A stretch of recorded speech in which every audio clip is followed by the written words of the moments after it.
PLC podcast listeners, welcome to week 2. We made it through week 1 successfully. No one, got beat up. No one dropped. No one, it was a good week overall. So that's awesome. Now we're in week 2. So we have in this episode week 1 results to talk about. We've got some transactions to speak on.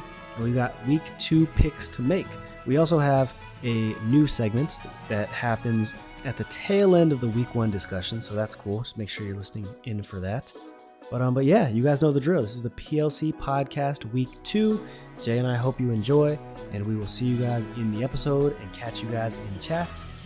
Peace.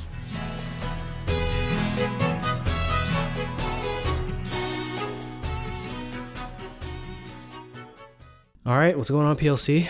It's week 2. Jay, how you feeling? I'm feeling fantastic, brother. How are you? You love to see it. You love to hear it. But I'm good too. So we made it through the first week without any mishaps, anything too crazy, which is good.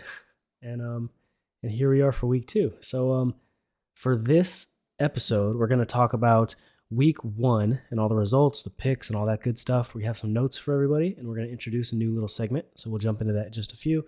Then we're going to jump into the transactions from last weekend, and we're going to follow it up with our picks for this week, week 2. So, Jay, anything you want to mention before we get started, or anything to say to the people? No, just I think as Jordan just said, we do have a couple notes just for the matches that we have seen. So keep that in mind. We're just going by the matches that we saw on stream with Ian and Zach as well. So in terms of what we're going to be talking about, if we don't have any particular notes for your match, it's just because we haven't seen it. But again, when your match does get broadcasted, if you face someone with a capture card, then we will go a little bit into, just some notes, what we liked, what we maybe thought was a bit of improvement, just overall, like a very quick summary of each match. For sure, exactly. So if you're recording them, we will have some notes for you. So there's the incentive to do that, to get them recorded if you can. But all right, so I guess, Jay, we'll hop in real quick. Should I cover the weeks, or I'll cover the matches and the results? And then do you want to speak to them, or do you have the results pulled up too? I got the results pulled up too, but Okay, I think cool. if you want to go over the results and then we talk about how that matches with our calls, Okay, that'd yeah. be No, that makes sense. A1. No steak sauce. Bet. Okay. A1 is delicious, by the way. I had some tonight with chicken, Cap. actually, which is Anyways, interesting. Cap. Look, continue. All right. So the first match from last week that we'll jump into is Simon versus Jay Wade. This was what is this battle called? Holy crap, I forgot already. This is called the English Wars, I believe. Yes, that's correct. It's the English Wars. Okay, so Jay Wade ended up winning this game by 4. Jay, last week you predicted that Jay Wade would win by 5. I predicted that Jay Wade would win by 4. So we both get the call correct there, but I get the perfect call. So that's my first perfect call of the season, and I have Jay Wade to thanks for it. So nicely done, Jordan. First perfect call, first match that we're going over as well. I'm afraid this is going to set the tone for the rest of the season, but I have faith in my boys that I'm going to be picking. So it's still a chance. No, for sure, absolutely. So unfortunately, this game didn't get recorded. I'm actually not sure if we heard too many notes about it either. Do you remember hearing anything about this? No, not really. I'm pretty sure we're probably gonna hear about it from Simon after he hears that part. Probably gonna write about everything that happened within the comments. So I'm eager to read what he had to say or what Jay Wade says about the match whenever they get a chance to hear this audio. Correct. No, I think Simon will get to us, so that's good. So we'll look for that right up after the fact. But yeah, so we both get it correct again, and I do get the perfect call there. So that's pretty cool. And Jay, do you want me to just read the results, or do you want to kind of alternate like we've done in the past too? We could alternate, Cool. for the people one time. Oh, absolutely. For our second matchup in week 1, we had Ian going against Chris Speakman. Jordan, I predicted Speakman by 1. You predicted Ian by 2. And Ian did in fact win by 2. So that's your second perfect call in a row and your second correct call in a row and my first incorrect call in a row. As you remember, I picked this strictly to oppose you. So still love you, Ian. I'm sorry. I'll learn from my mistake. I'm sorry, CEO. Jordan, how do you feel about getting 2 perfect calls in a row to start off the pick'em? Yo, I'm feeling good, and I feel like this season. So we've got 12 weeks to pick, right? I feel like one of us at some point this season is gonna go 9 for 9 perfect calls. That's the goal, all right? And I think it's gonna happen this season. So Oh, 100%. no, we got this. We're really good at this, and it's gonna happen. Trust us. But no, I mean, Ian and Speakman, this was like a toss up, and I remember Speakman kind of saying in chat, I believe maybe it was in um, just the PLC Players Lounge, but it was kind of a very Ian performance and a very Speakman performance too. So I do remember that coming up, and this was recorded. So Jay, do you have any thoughts on the match overall? Yeah, I thought it was a very solid match. Ian, I thought came out very strong. I think the guard dog Okie Dokie, caught Chris extremely off guard. I also think the unaware Clefable after he had set up the Dragon Dance with Mm, Excalibur maybe caught him, a little bit by surprise as that's well. right. That kind of after that we kind of didn't see Excalibur for the rest of the match until the very end. I think Ian just did a great job putting a lot of pressure, man, with those Pokemon. Unfortunately, Loki Doki got faked out like 3 times before I got to bulk up. But I think once it really started going along with Garganaco, they started to put a lot of pressure on Chris. But props to Chris for just kind of making the result a little bit closer with the way he played Arboliva towards the end of that match as well. And again, very still week one, very solid game by both competitors, and I think they're going down the line. They're both going to be extremely solid down the line as well. No, for sure. I couldn't agree more. I feel like we got high expectations out of both of these guys, and they've always shown that they're gonna be at the top of the table at the end of the season. So it'll be fun to see how their season goes. But yeah, so perfect call by me, second in a row. I dig this. Third result. Let's talk about it. So Zach versus SB. Um, Jay, you called Zach by 4.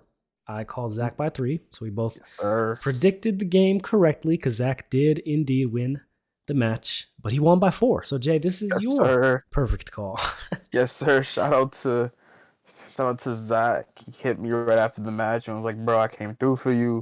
I was like, "I appreciate that." He even said in our DMs, he was like, "Bro, I could have protected, but just for you, I took another L." I was like, "Yo, I appreciate you." I have to make sure to send him some sushi via mail as a form of repayment. Yo, via mail. You gotta. That's gonna be a long trip. Zach, don't Hmm. don't eat that sushi when it gets there. No, no, no. It'll be fine. It'll be fine. No, but no. I mean, this was a match that I kind of actually went back and watched a little bit more of. But yeah, this was a good performance. Actually, I think it was a good performance by both players. Um, Zach ended up taking. I think the Skeledirge didn't get to see any action because it took an Earth Power. Um, and who knows if that didn't happen, how would that have turned out? But I mean, Right. overall, we expect a lot from Zach because Zach is really good. I mean, he's a multi-time champion for a reason. But SB, he's been to finals, so he's not any, he's not a slouch. And the baby's in here, and she just is messing with the mic stand. Sorry if you guys can hear that, but but no, I mean, it was a good match. So, any thoughts, Jay? We did get this one recorded. Yeah, man. Shout out to Zach again for giving me a call for his call season. But I thought he played fantastic. I think he did a great job of neutralizing all the threats. I'm a big fan of getting to a point in a match you got thing, and I don't care that it's on the field. And that can either be done by something that I'm doing or something that my opponent's doing. I think Zach did a good job of saying what exactly the risk to his team neutralizing it. On SB's side, it's only week one, so I'm not too worried. However, I think the screen tail usage a little bit shaky. I think Zach mentioned it on stream as well that you want to use screen tail support kit. For a lot of that match, that screen tail was on the field, just dazzling, gleaming. Jordan, do you know how much special attack screen tail have? It's not a lot, if I remember correctly. Am I wrong It in is saying that? 65. Yeah. It is 65 special attack, and keep in mind in doubles spread moves, their damage is also weakened as well. So again, not too much special attack with a move that's already going to be a little bit weaker, hitting neutral bulky targets. It was just chip, but it wasn't constructive chip. You know what I mean? It could have been disabling. It could have been encoring. It could have been doing a whole bunch of different things. So I think my advice to you, SB, would just remember, it's good to have an offensive move, but if you have something that's mostly known for its extremely clutch support options, I would consider looking at those options as well. Yeah, that's fair. I mean, that's good feedback. That is good input. So, yeah, SB, if you're listening, yeah, that's great. That's really really good. So, awesome stuff. Thank you. Appreciate you. As we go into our next match of week one, we have the return of Mike going against rookie Isamu. Jordan, in this match, we did both predict Mike to win, if I'm not mistaken. However, the both of us also thought that we thought it was going to be a little bit of a mop-in, to be honest with you. I predicted Mike by 4. You thought it was going to be a little bit closer with Mike by 2, actually. But Mike is still able to pull out the victory, but only by 1. Mm-hmm.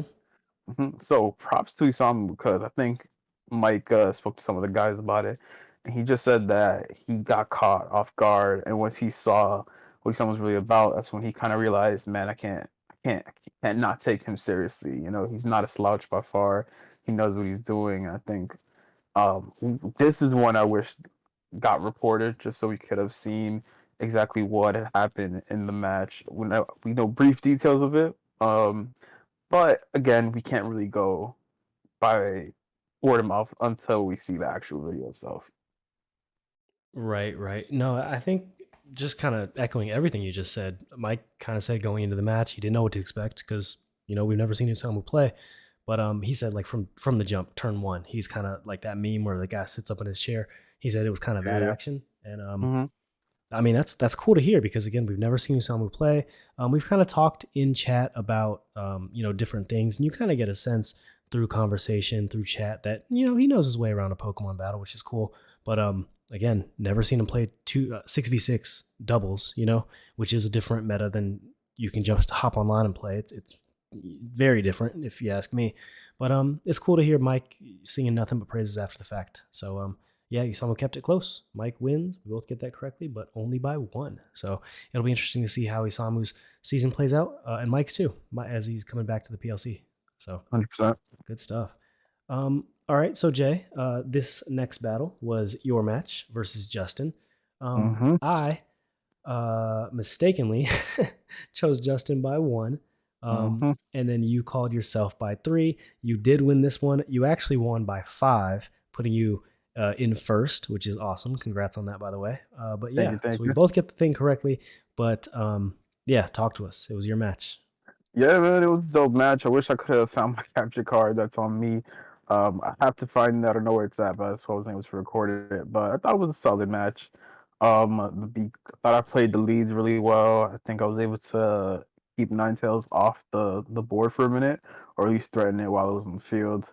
Hatterene put in a lot of work. I think once I got that calm mind boost, I feel like that's what really solidified the win. Um, and yeah, man, this is just shout out to everyone who I scrimmed against. You, Jordan, we played 2 games. I played Ian as well, just to kind of see how the team pilots, and I think it did a great job in scrims too. So it was a little bit easier to kind of see what can take a hit, what I can leave out there, which terror types work and all that.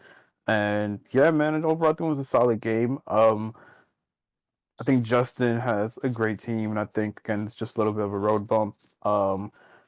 And I think yeah. Overall, I just think he's gonna be fine going forward. I hope I'm gonna be fine going forward. But yeah, I solid W on my part. Hopefully, keep the momentum going. Yeah, no, for sure. I mean, this is like basically a match between two players who've been here before. You guys are both veterans at this point. You've been around for quite some time, and yeah, we both picked you to win. And or I'm sorry, you picked you to win.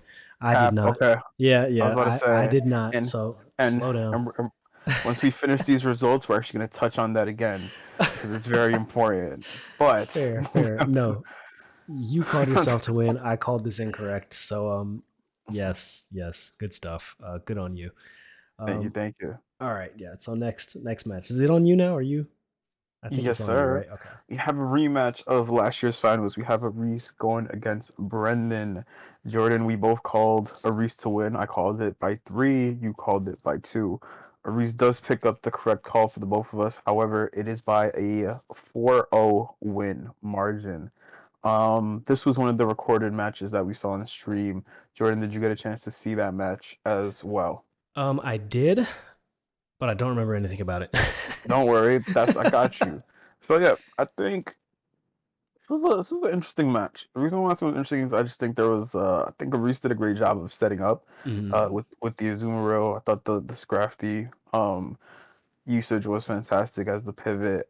I remember him saying in chat that he initially like misplayed and it was he meant to send out Torkoal instead of Scrafty because he felt like he was set up. On Brendan's part, it was a little bit of a showing that we're not really used to be honest with you. Hmm.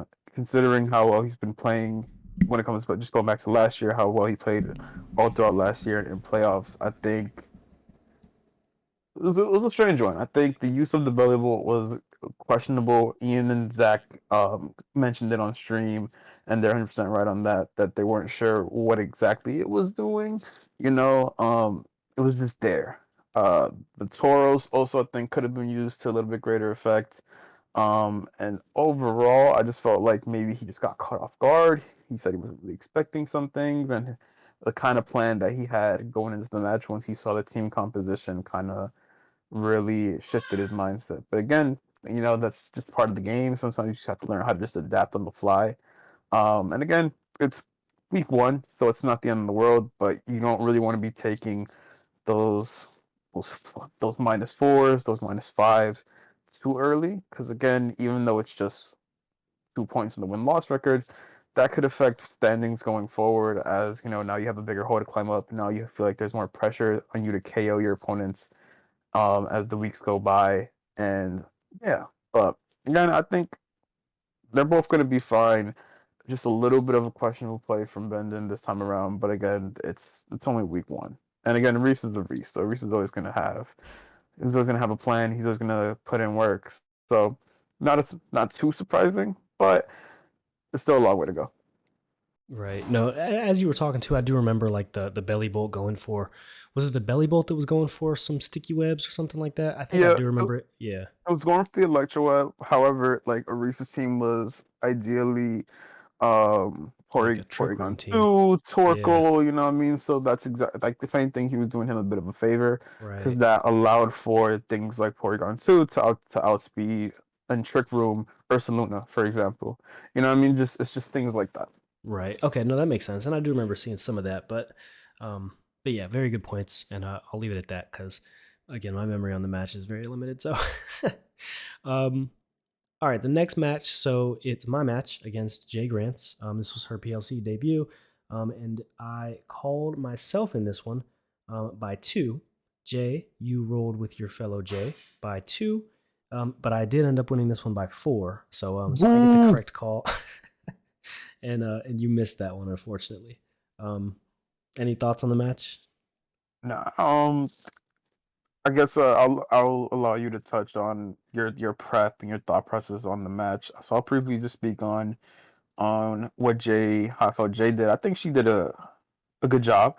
There's definitely a lot of potential there. The Gardevoir trick to the Toxic Orb, I think, is a great play. I think, like the guys on stream mentioned, I think it should have gone to Suicune in that scenario. So I Mm-hmm. feel like that would have allowed a little bit more pressure because now you're on a timer with this Right. Suicune, see what it could do.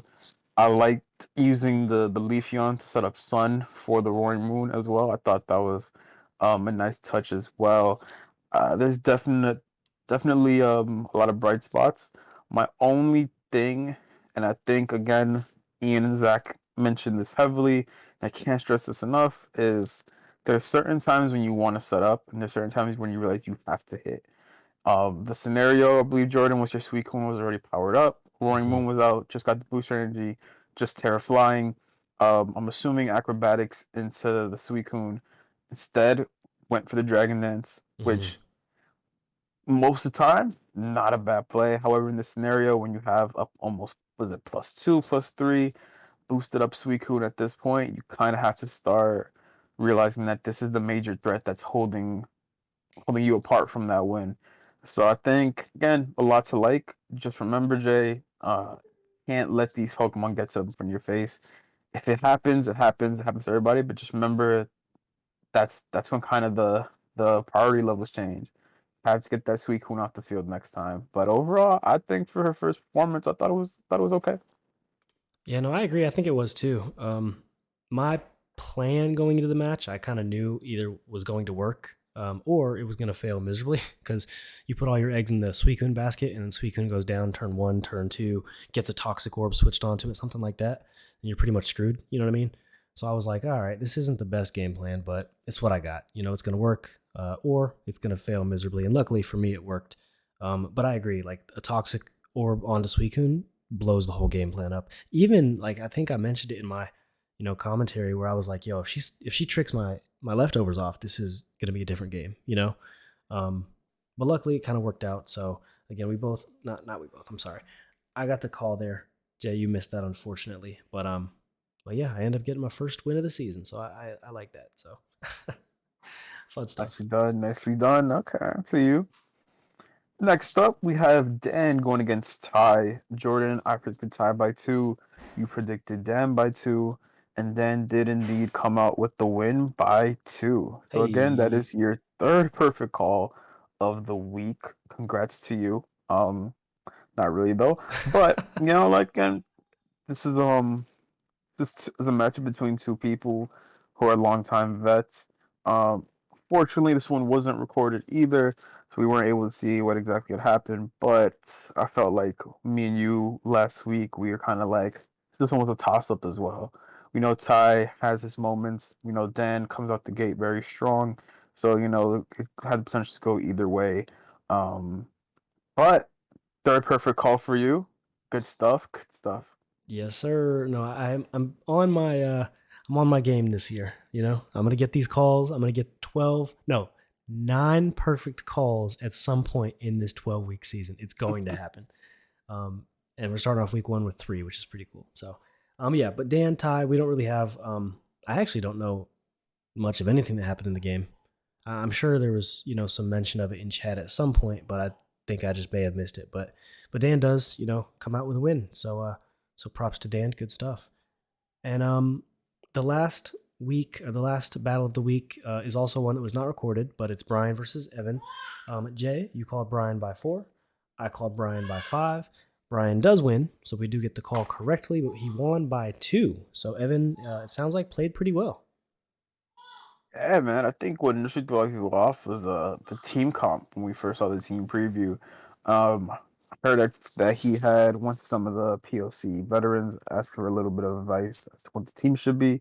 And the team on paper looked really good. Like when I Hmm. saw that, I was like, okay, I see you.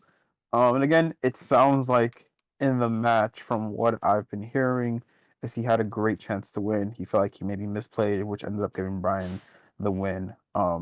But again, great showing. Again, I don't. It's okay to lose week 1, but again, you want to avoid those -4s, -5s. Like I said earlier, it's much easier to get back a -2 with a big win the very next week. You know what I mean? So again, props to him for keeping it close, and props to Brian for pulling out a win. No, for sure. Very well said. And with that, that is the results from week 1 with a little bit of input on the matches that we did see. Jay, you called 6 games correctly last week with 1 perfect call, which Mm, means you missed 3 games, mm, unfortunately. that's Um, rough. I called 8 games correctly with 3 perfect calls, and I did miss 1. So Mm-hmm. Jay, you were 6-3 this week. I was 8-1, and Yeah. yeah, Can I ask you a quick question? What of was the course. one match that you messed up? That if you would have called at least correct call, that you would have had a perfect week, correct Let call me wise. let me What's find the my one? notes. What is the Yeah, one match that you missed? let me find my notes. I think it was no, it wasn't that one. No, I see it. Yeah, it was your match where I Uh huh. called Justin. Yeah, it was Mm-hmm. yours.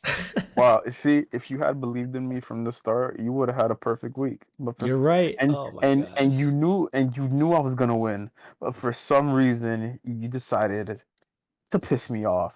And look at you now. Look at you now. Yo, what if you only won because I picked against you? What if? That's what I'm saying, bro. You like I'm telling you, you played the part of Frieza killing Right. Krillin, and I that just turned me like it got me upset.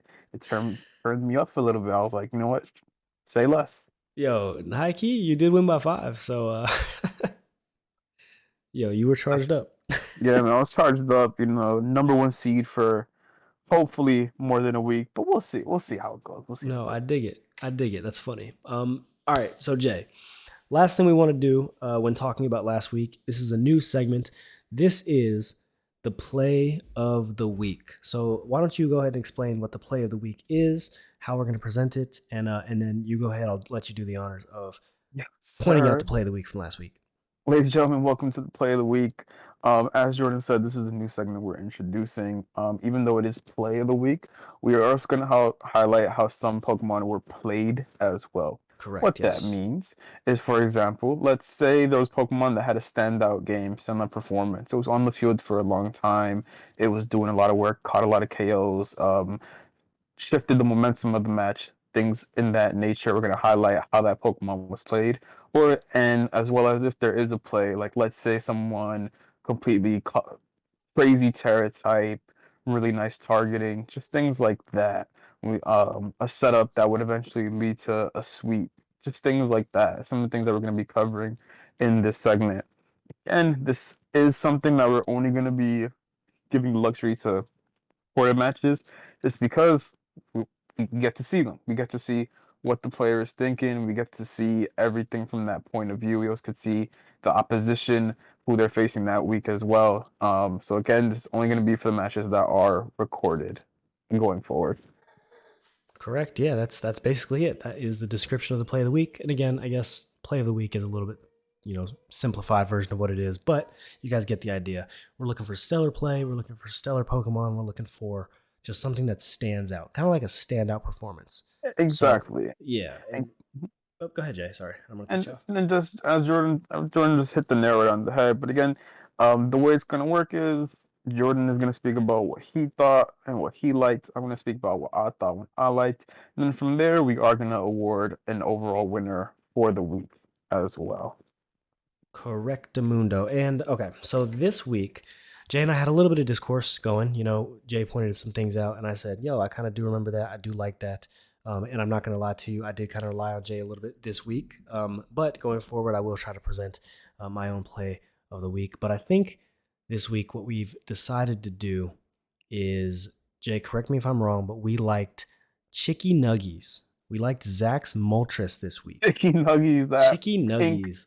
Yes. ass bird, that pink ass flaming firebird. Man, we like Chicky Nuggets a lot. We did, yes. We like chicken nuggets a lot just because one, not only they taste fantastic, but they do a lot for us, man. That thing, I think I said it briefly in my just review of Zach and SB's match. I had said that I like when things get to a point where I see them on the field and I know that they won't matter. Chicken Nuggies did a lot of work with the Will-O-Wisp in that department. Was able to get him to speed control with Tailwind, and it was there for on that field for a really long time, man. Hmm. So, Chicken Nuggies, you're our first recipient of the PLC podcast play the week #1 for the week. Jordan, what did you have a second pick? There was one that I think you deserve as well.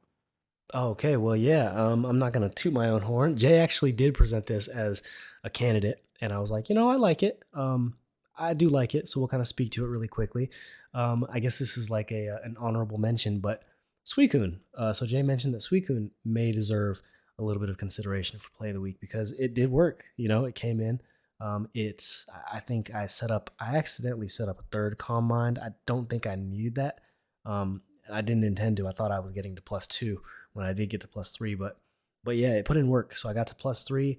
I picked up an Oko on the Roaring Moon when I probably should have taken an Acrobatics.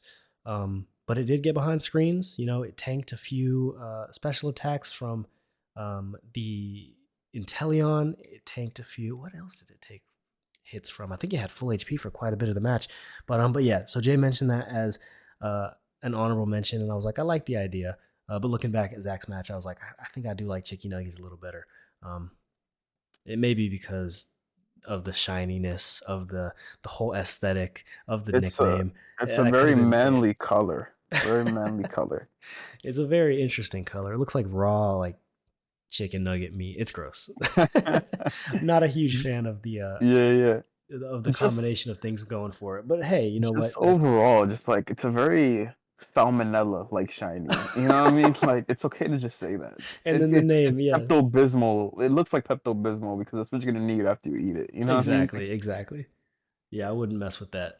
Simon did in chat mention that he was eating what was he eating at the time? He was eating fried chicken, I think, at the time of stream, which was strange. But it was dinner time for him, so I guess Mm. it made a little bit more sense. But yes, so Chicky Nuggies, Zach, they do receive the first PLC Play of the Week. So congrats to you guys and to everyone going forward. If you're playing a recorded match, just know that Jay and I are watching, and we are looking for our Play of the Week. Yes, and again, some more honorable mentions very briefly. Spoke about it a little bit. We did want to highlight the ones we spoke about, especially, but also special out to Reese's Zoomeril, Ian's Garganako and Okie Dokie, Chris's Arboliva, and as well as Zach's what is it called? I forgot. I'm so sorry. I forgot what Pokemon it was. I had it. I'll get back to you, Zach, later. But again, those are just some other Pokemon that we had in mind as well. No, for sure. All right. Well, Jay, that wraps up the first segment of the podcast. That wraps up week one recap. So, is there anything you want to say before we take a quick break and get into the transactions? All right, just remember, like, again, it is the first week, so again, there is a lot of time. We still have 11 weeks to go. Just again, let's not make it a habit of taking these big losses. Remember just to prep well, and just remember to just be flexible. There's Pokemon, anything can happen that can throw your setup out the window. A crit, a freeze, a burn, that can really turn everything on its head. Just try to stay calm, and just realize that you still have five other Pokemon that you can use. Or if it's late in the game, just know that there's times when you just know that you might lose. I know this is gonna sound crazy, but it's like bring that score closer. Don't Mm-hmm. just give up. You know what I mean? Like don't just do that either. But again, it's week one. Still a lot of time left. But as the guys on stream said, like we echoed last week's podcast, remember the hole is going to get bigger if you keep on taking those big losses. Again, you can get the wins and losses, you can get that points back, but at the end of the day, that plus minus is going to be crucial going forward as the season continues. No, absolutely. So that's very well said. That's a good reminder. But yeah, a lot of season to be played. So I'm excited to see what we all cook up for week two and going forward. But that's it for week one. Jay and I are going to take a quick break, and we will be back with last weekend's transactions. See you guys in just a second. All right. Hope everyone is well rested. Got a drink of water. Jay, we are back with the transactions. But before we do that, I want to throw to you for the other honorable mention that you were speaking about on Zach's team. Yes, it was Muck. It was Muck, selected Muck just because it knocked off a lot of the items SB had in this team. It was putting a lot of damage in, and overall, I just think it did a fantastic job on the field as well. Right. No, that was a good one. It cursed up, the knockoffs, the Hmm. poison jabs. Yeah, absolutely. No, very good call. But yes, we just wanted to mention that really quickly because we had the time. So all right, so Jay, we're gonna jump in to this past weekend's transactions. We're gonna talk about almost everybody made a transaction. We're gonna talk about those, then we're gonna talk about the three trades from the past weekend. And I guess we can jump right in with Zach dropping Hitmonchan and picking up Magmar. How do you feel about that? Love it, love it. Magmar, very similar to Electabuzz and that entire line, did get the access to follow me this generation. So as opposed to, let's say, having to get one from like God knows what GameCube game, you know, you now have it just right here. Throw an Eviolite on that to get it a little more bulky. Now you have something that can provide solid redirection as well as will-o-wisp an entire opposing field if it needs to as well. And the one thing about Magmar, Jordan, besides the fact that it's shiny, reminds me of Chick of Chicky Nuggies, because if he wants to do like double pink, I think that'd be pretty solid as well, to be honest with you.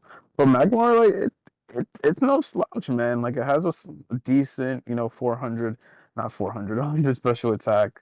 So it could put in a lot of work on his team, and overall, I know it's Pokemon that Zach likes too, and it also gets the flame body. So keep in mind, if you do want to hit this with the Eviolite, there's a chance that your physical attackers could get burned. So for me, I love the move for Zach. I don't think Hitmonchan is really doing anything for him, and I think it's a solid move. It's gonna make his team a lot better going forward. Yeah, no, I agree. Magmar, I mean, now it's got native follow me. So No need to bust out those Game Cubes, which I always had a problem with. I think I was a kind of um, vocal what's the word, antagonist maybe to those particular Pokemon.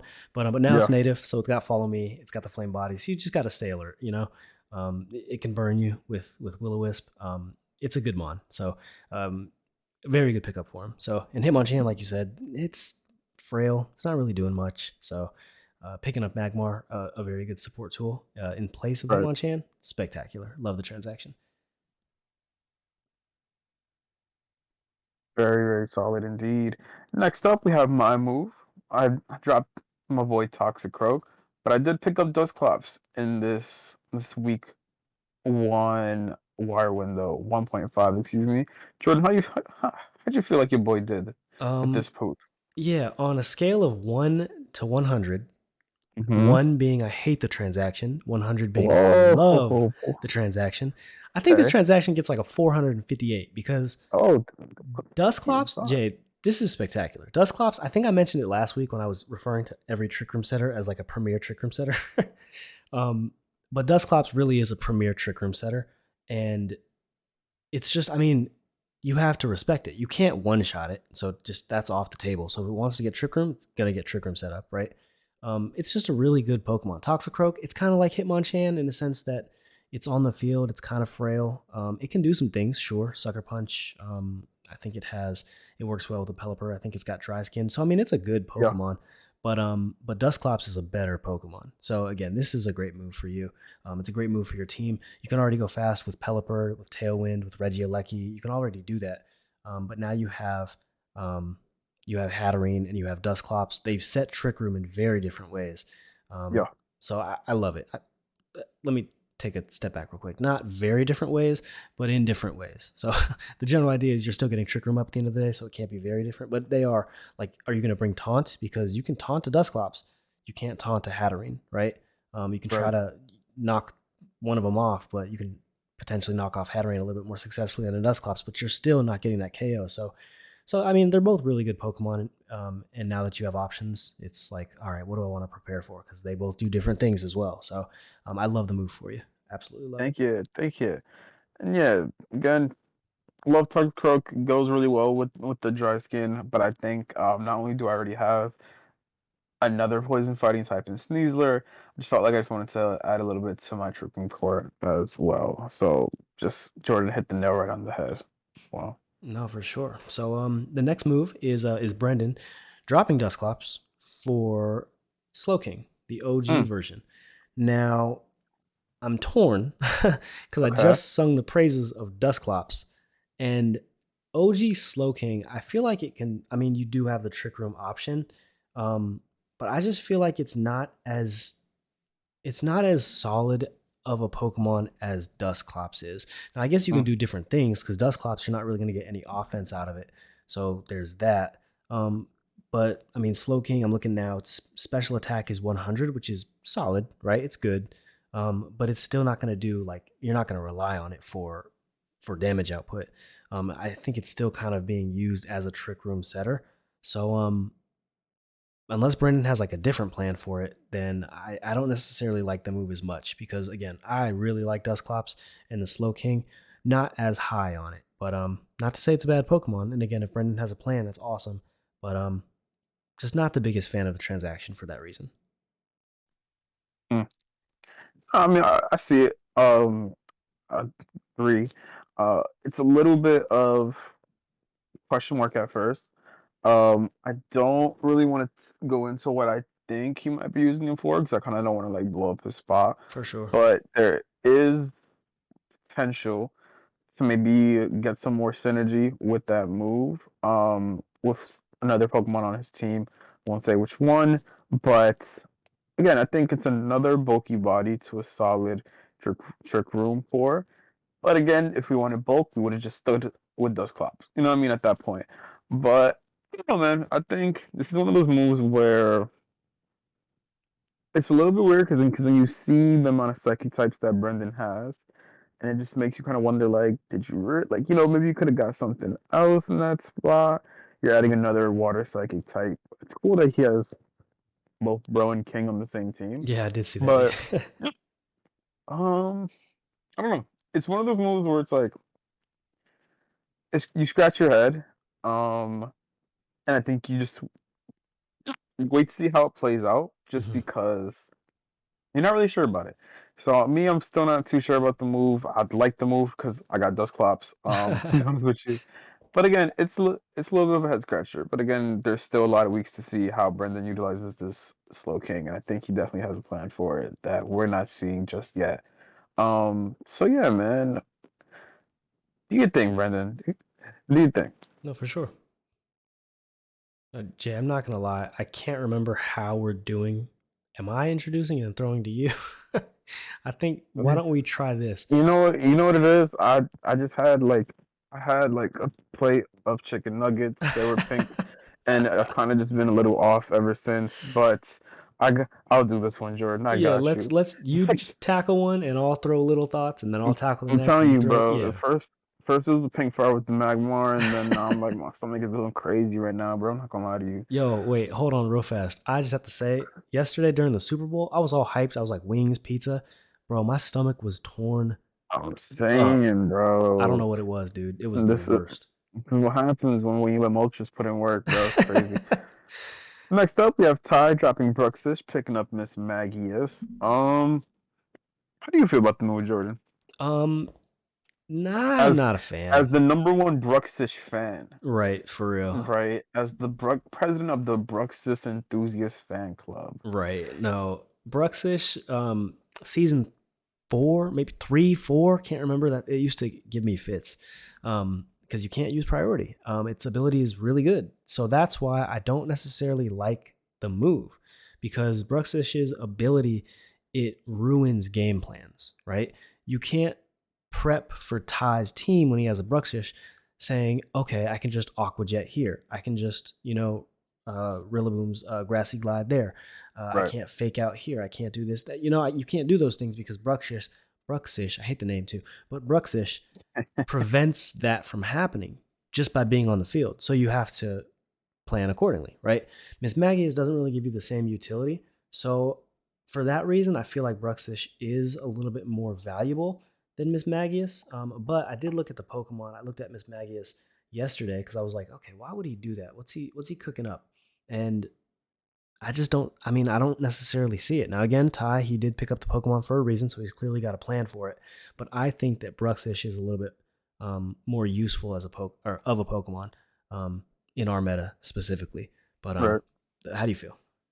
Yeah, man. I agree for everything you said. I think you put it very well. You said that it's a ruiner essentially of game plans. You know what I Mm-hmm. mean? As you said, you mentioned the fake out example. I thought that was completely spot on. The only thing that I think I could really see Miss Maggie's doing, and what I would do is, if you, it does get decent. It is fast, so it is based on 105 speed. If you wanted to do like a Will-O-Wisp kind of thing, where he kind of like burn a couple things on um the opposing field, he does have a little bit of speed control when it comes to that. If he wants to go with Thunder Wave as well.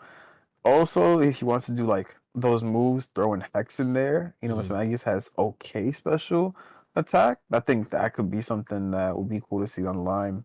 But I don't know. I think I think it's more situational. I think he's primarily gonna use it just for the Will-O-Wisps. Mm-hmm. Maybe like the occasional Hex. I actually don't think Miss Magius gets in the wave. I have to double check that as well. But I don't know. I think it's still too early to tell with a lot of these moves. I think I'm gonna end up saying that a lot, just because I feel like we still have yet to see what everyone's team can really do. You know what I mean? Again, Mm-hmm. not only are 4 matches being shown, we haven't seen what is that like over is that like what, like 8 players that still, maybe even more, like 10, that we still haven't seen or heard from in terms of stream wise. You know what I mean? So it's still a bit difficult to see where they can go with a lot of these wire pickups. But Right. I think I personally would have preferred Bruxish for all the reasons that you mentioned. Again, let's see. No, for sure, absolutely. Um, All right, so I will mention the next transaction is Aris dropping Drag Algae for Morgrim. Jay, how do you feel? Yeah, man, I like it. I think it gives another weapon to Reese instead of now having to switch into Oracles, get that sun up to potentially get that booster energy. Um, Not the boost, the photosynthesis boost on the Slitherwing. He now has an opportunity to just not only set screens with the Morgrim, he can also change the weather via Prankster if he wants to go that route as well. So not only is that great for his team, it's also great against opposing teams when he wants to do like feels against my team. He switches from rain to sun. I'm probably going to be asked out in that scenario. He can throw up those screens as well. Um, Not as bulky as Grimmsnarl, of course, even with the EVO light, but you can still get a couple of spirit breaks off as well to kind of mess with your opponent a little bit. And I like the move. I don't think Dragogy is a bad Pokemon. I just think it's one of those things where it's just like, you have a lot of other things that suit the role very, very well. That maybe you're just like, you know what, I need something that could further further uplift my supporting cast. Morgan was something that I was looking at initially too. So I think it's a great move. How do you feel about the move? Yeah, no, I think it's a really good Pokemon. Like going into draft, I was like, I want Grimmsnarl, and Morgrim does a lot of the same things as Grimmsnarl.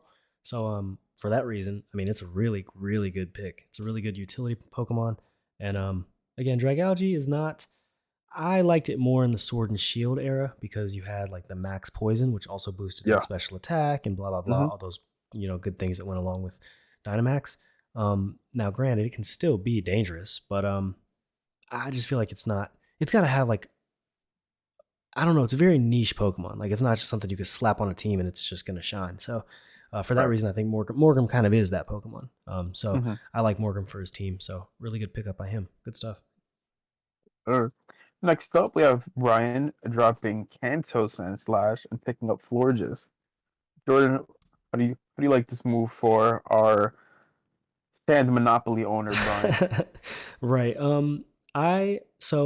I like the move for two reasons. First reason is Brian, like you mentioned, is our sand leader this year. Like he's got everything sand, right? So Tyranitar and Hippowdon, those are the two sand setters. He's got them, right? Excadrill, he's got an abuser. Iron Thorns, I want to say that can abuse it too, but basically he's got the tools. Sandslash was another tool, sure, but what's the difference between Excadrill and Sandslash, right? You're probably not going to bring both of them in one match. You kind of do I want Excadrill here? Do I want Sandslash here? And I think this is not necessarily like a debatable.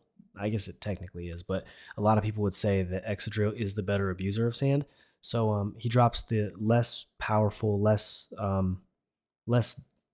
useful Pokemon in sand and picks up Florges, which I think a lot of people had their eyes on Florges because it's a really solid Pokemon. Its special defense is crazy. I want to say its ability just passes, what is it, symbiosis. I saw it on a VGC team. That was pretty cool. So that could be Yeah. useful in our meta. You get rid of an item via some means, and then Floor just passes over an AV, a life orb, a choice, all these Right. different items. There's so Hmm. many different combinations. So it gives you that option. It gives you just um, a little bit, I mean, not even a little bit different, but it's way different than what Sand Yeah. Slash was doing. It adds another dimension of usefulness to your team. So I like the move. I like the move for him a lot. Yeah, I like the move a lot too. I think that symbiosis is really clutchability in the right situations. I also think that in a terror meta, I think that flower veil could be really clutch. Mm-hmm. Especially with the ability to, let's say Tyranitar, as an example, water move coming at it, um, you just Terragrass it. Now all of a sudden, it does not only is it protected, but now it can't be either status, if I'm not mistaken. Yeah, protected from status, and now Intimidate doesn't work on it as well. So that's also something that to keep in mind. Where now, if you have that Terragrass in the back pocket, that's kind of a nice little tech that you can do as well. So I think it's a fantastic move. And as you said, Excadrill is already there, with the superior typing, not just the ground typing, but the ground steel typing as well. So I think for him, it's a dope move. Yeah, no, I agree. Well, Jay, I'll let you carry right on to the next transaction, which is actually mine. But I dropped Blaziken for Shiftry. How do you feel? I mean, I think it's alright. You know what I mean? Like, I think it's cool. Like, nah, but on a serious note, I like the Well, move no, for you a be lot. be real, cause I'm Nah, kind of on the uh, same page, to be no, honest. no, So, yeah, no. I gotta say this. No, I like the move for you a lot. I think the issue that I had with your team is I just felt like there was a lot of the same type things. You already hmm had, a firefighting type. Still have a lot of dark types, yep, even more now, which is something to keep an eye out. for sure. Um, but again, like with Shift Tree, there's a little bit more utility there. You can have the fake out. If you want to do some shenanigans with the abilities, you can do that as well. But it's a lot of dark types. Like I'm looking at them, let me count them.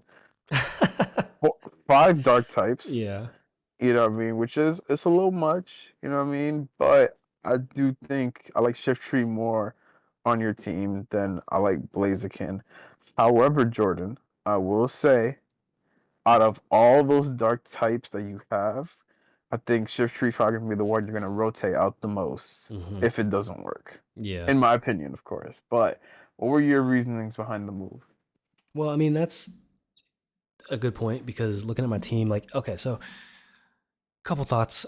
First is, would I change the move if I had a choice or if I had a chance to? Probably not because of the Pokemon that I Interesting. traded for. Yeah, because I got priority Tailwind. So Right. Shiftry has Wind Rider now. So that's just something to be mindful of. You know, when you're prepping for my team, is that something that you're going to want to deal with?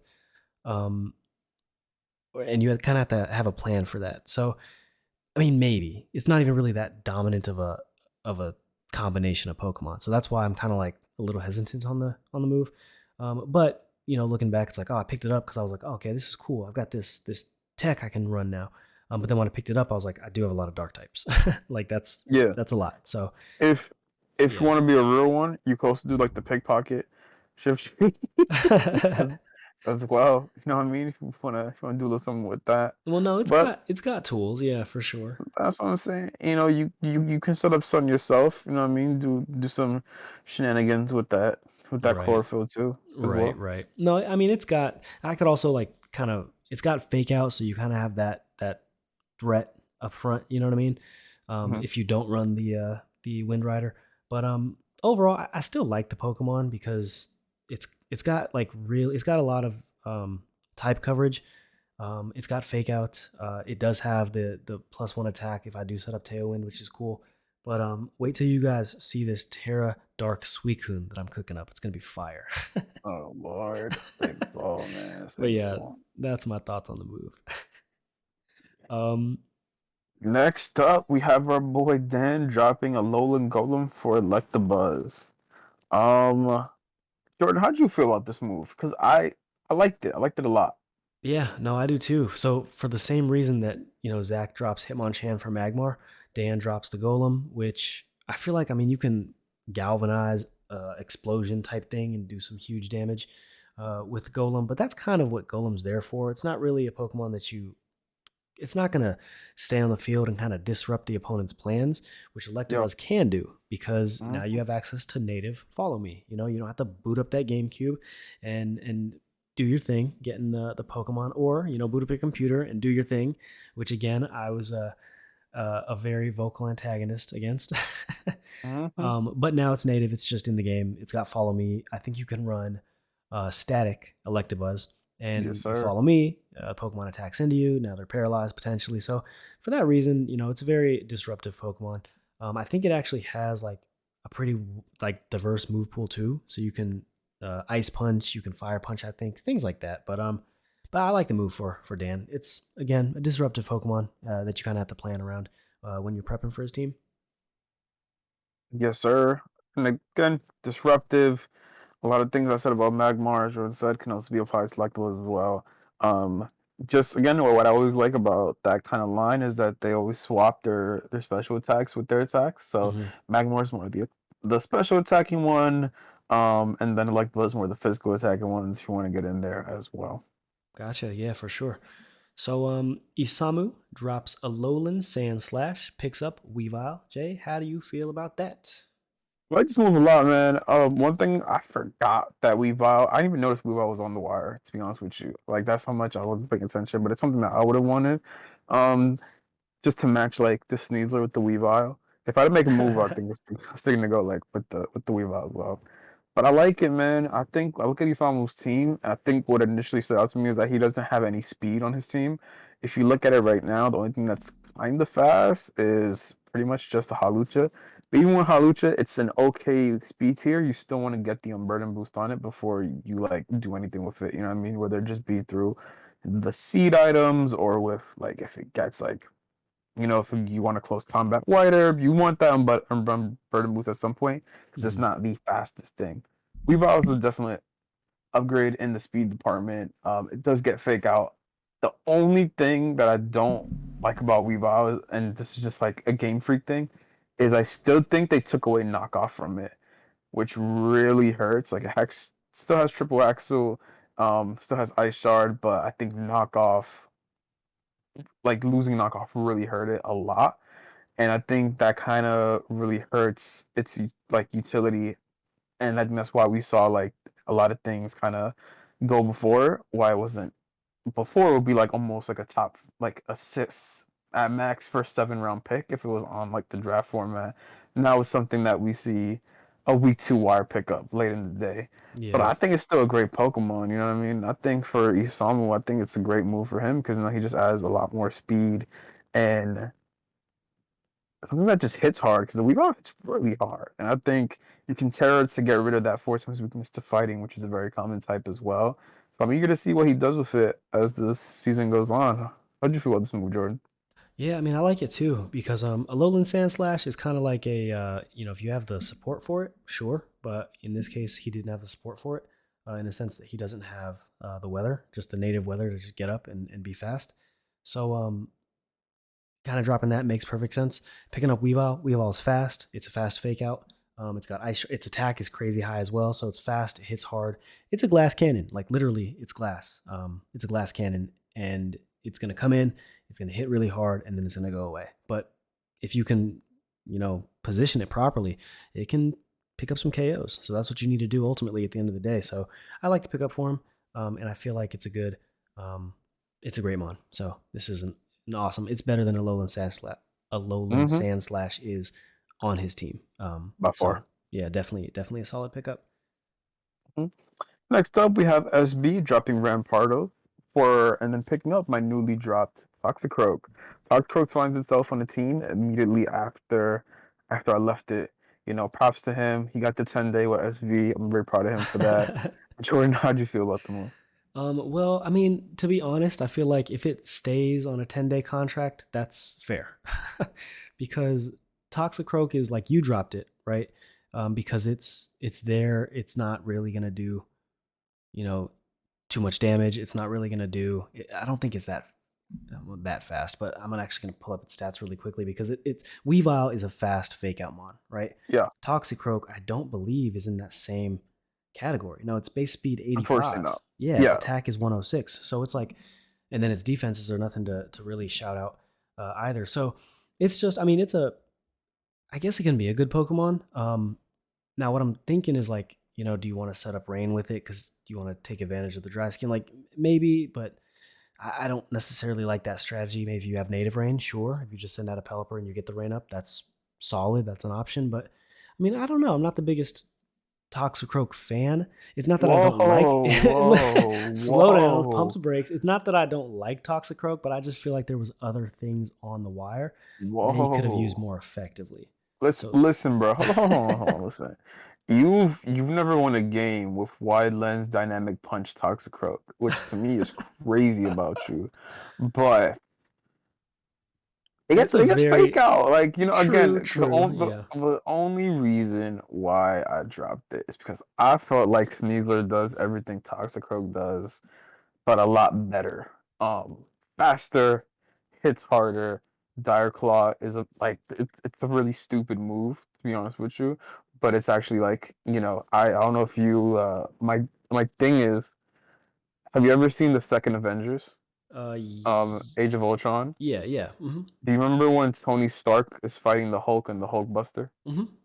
You remember when he's like punching him with that like mechanic, and he's like he's punching the Hulk, and he's like, and he was saying really fast. He's like, okay, now go to sleep, go to sleep, go Yeah, to sleep, go yeah, to sleep. yeah. That's how I am with Dire Claw. I'm just like, go to sleep, go to sleep, go to sleep, because Oh, right.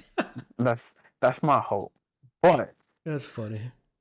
I think Toxic has a lot of potential, man. It does again. It does get the fake out. It does get the vacuum wave to kind of help out with a little bit of like that that speed kind of difference.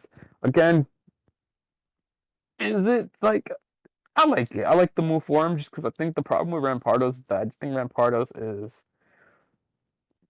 it's known for having big attack stats. Hmm. It's also known for dying in one hit. Yeah. I think Toxic provides a little bit more utility with Super Fang, Upper Hand. You can go with Throat Chop. You can go with coaching as well. Those are decent support options if you want to like go through that. You know what I mean? Right. So I think it has potential. I could again like I'd have to drop it because I just felt like I didn't really have a spot for it. I feel like that spot could be used for something else. But I think SB he has room for it. So I wouldn't be surprised if that 10-day contract Well, so is this extended a little bit. I just want to add a little bit more because this was my only thing. I just realized someone added AKA Team Batman to my team name. Oh my gosh. Okay. I believe that was Zach. I just Because saw it right now. Oh my because gosh. you my good sir are the Dark Knight. Seriously though. You are the Knight. That's I too feel funny. like you might have to save my city in a couple days from the Joker. Oh my goodness, I just saw. That's good. That's funny. But no, this the only thing I want to add though is just that. So Toxicroak is like you for all the reasons you just mentioned. It's a Pokemon, right? It's a good Pokemon, and no, you're right because you have more experience with it than I do, for sure. After hearing everything you mentioned, and I don't have those experiences, but Toxicroak. Okay. But like my question is to you and to the Okay. listeners is, would you rather have Toxicroak, right, Okay. or would you rather have Umbreon?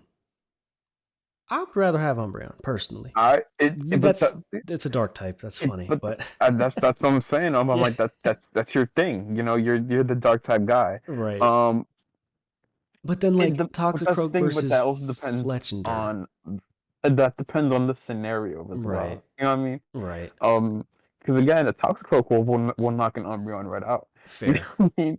Things like that. But fair, fair. I see your point. I see your point though. Yeah, I just think there's other things on the list, but I mean that's again, SB picked it up for a reason, so he's got a plan. So just want to come to see that plan, Yeah. come to fruition. So hopefully it does, and I mean, it's a solid pick. It's a Pokemon that wasn't really going to do too much for him in the Rampardos. That he's getting hopefully some more utility out of Toxicroak than that. So Yeah, it was a man. solid pick. Listen, Yeah. as the president of the Krogunk Enthusiast Fan Club, it's just in my nature. It's like a spidey sense where like any slander towards the evolution line, I have to say something. No, But you're fair, 100% right in everything you were saying. Just keep that in mind. fair, fair. Well, I can't remember where we're at, but I'll just mention. Ian. The next one is Reuniclus. He drops Reuniclus for the Mesprit. Jay, I'll let you tackle this. How do you feel about Ian's move? I like it. I like it a lot. I think with Reuniclus is a good Pokemon. I just want to start off by saying that Reuniclus, in the scenario where you want to set up Trick Room, you want to have a nice Trick Room sweeper, I think Reuniclus fits that mold extremely well. On Ian's team, I think it was good, but I think the Mesprit is a way better pickup. Hmm. Now the reason for that is I think I said it last week. I think Ian is at his best when he's in his creative mindset and he brings out like those moves or strategies that no one's really expecting. You know what I mean? Hmm. And I think with Mesprit, like one of the things about like that Lake Trio is there's a lot of different things you can do with them. Mesprit especially because out of the three, it is the most balanced one. Uxi's the defensive one, Azov's the offensive one, and Mesprit's like the one in the middle, where every one of its stats is base 105, I believe, except for the HP. I think the speed is also 80 as well. Hmm. But there's a lot of utility on this thing, man. It could go if you want. You can go with safeguards if you want to protect your Pokemon. Ally switch you can do as well. You can go for the expanding forest. Psychic noise, I think, is also a really clutch move that not a lot of people are running as well for some reason. You can knock off with it because again, you can't go to that mixed attacking set. It learns encore. You can go with a skill swap. This thing can do a lot of stuff. That's what I'm saying. That's just my point. There's a lot of things that this Pokemon can do, and I think you give Ian something like that, and you allow him to really start cooking, I think the dish is gonna come out perfect. If you've ever seen Food Wars, Jordan, it's an anime for the people who've seen it. You're gonna understand the reference. I think Ian's like Soma from Food Wars. You know, he gets in his creative aspect, and you taste the food. You you know what happens. You know what happens. I'm not gonna go into it, but you know what happens. I How'd you, think, look, I think I've never seen it, but I think I know what happens too, and that's saying something. So, that's what I'm saying. That's what I'm saying. How'd you feel about the move though? no, I like it. So, I mean, you hit the nail on the head. I'm looking at its move pool right now. Like I'm just scrolling through, and it's just got everything. You know, it's just got so many different options um, you can run with it. It's it's an awesome Pokemon. Its stats are balanced, so it's a really good move. I mean, it's a psychic type for a psychic type, but Reuniclus kind of did like two things, you know, set Trick Room and Yeah. attack in Trick Room, right? That's kind Mm-hmm. of the gist of it. Whereas Mesprit you can run it a lot of different ways, and because it's psychic, you might actually be able to run Trick Room on it as well, like still. Right. So Mm-hmm. you kind of still have that utility if you need it. So I mean, overall, it's a Pokemon that allows him for a lot more options than Reuniclus did. So for that reason, I think it's a really solid pickup. Yeah, I agree. Definitely. Next up in our lovely transactions, we have Evan dropping Lycanroc, picking up Appleton. Jordan, how do you feel about this move?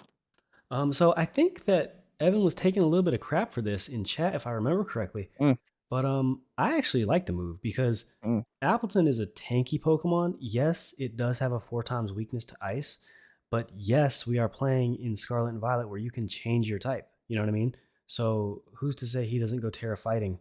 Or maybe you don't want to do that because Dragon types, but Yeah, I don't or know not if you want Dragon, to do that. Fairy You maybe. Yeah, Fairy is what I was go with thinking of. Fairy. Yeah, but no, basically you can change your Terra type anytime you need to. And I mean, I think Zach used it to great effect. Was it last season, the season before that? But basically, Hmm.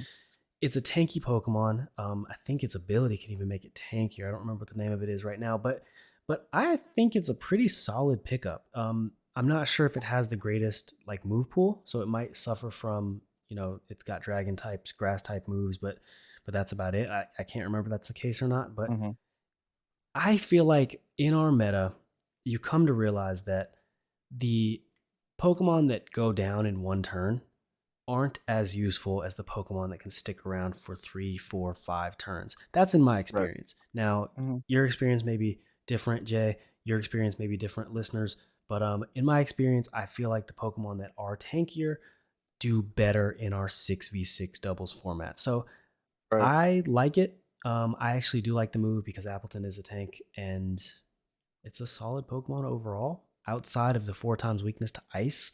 But again, you can kind of get around that if you want to. So I like the move. I think it's a pretty solid move, Evan. I think it goes well with his, tanky team, his Yeah. tanky, relatively slow team. So overall, I think it was a good move for him.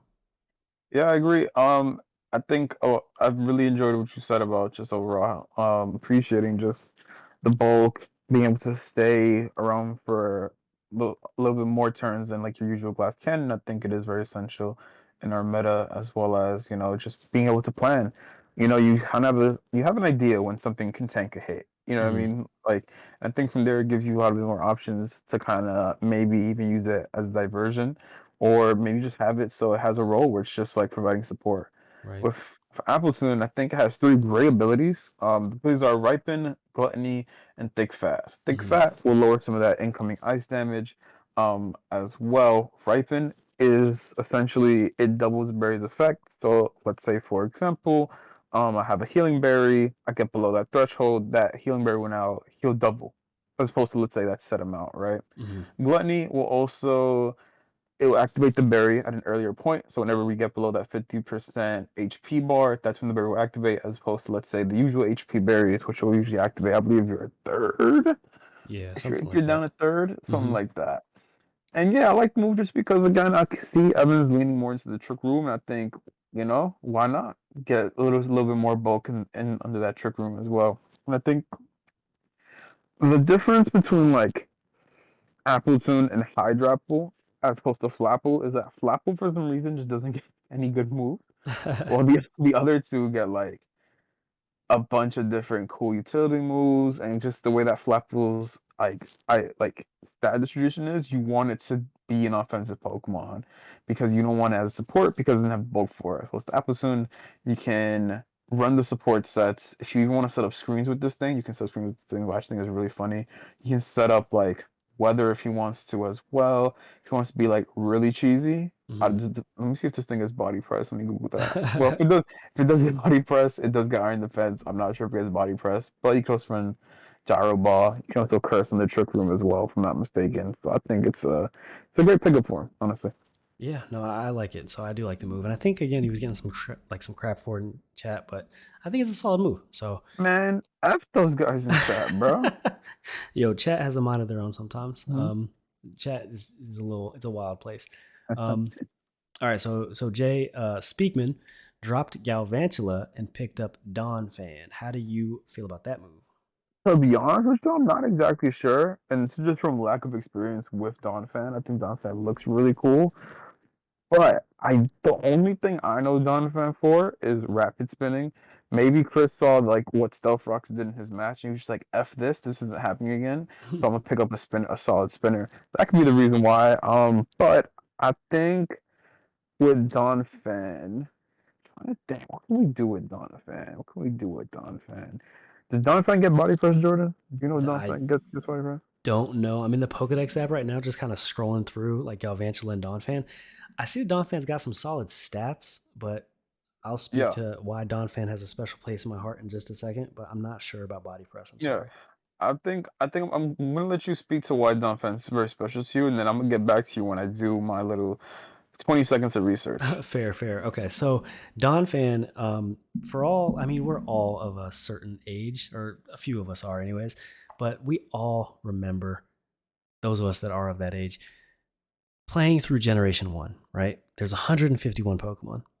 And then is it the first movie or is it the Pokemon the movie 2000 where it's like the opening scene is Are Ash, you? Brock, and Misty kind of walking. It's like an intro. Oh And wait, you are you? see Meryl and Donphan. And it's like your mind was blown seeing them. Okay. Because it's like, that's not 151 Pokemon. That's new.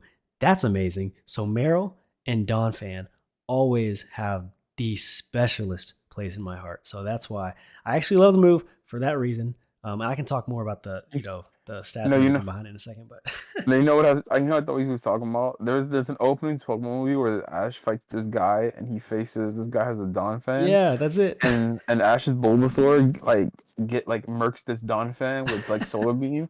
I was like, damn, bro, that's pretty messed up like reason. That's so like damn.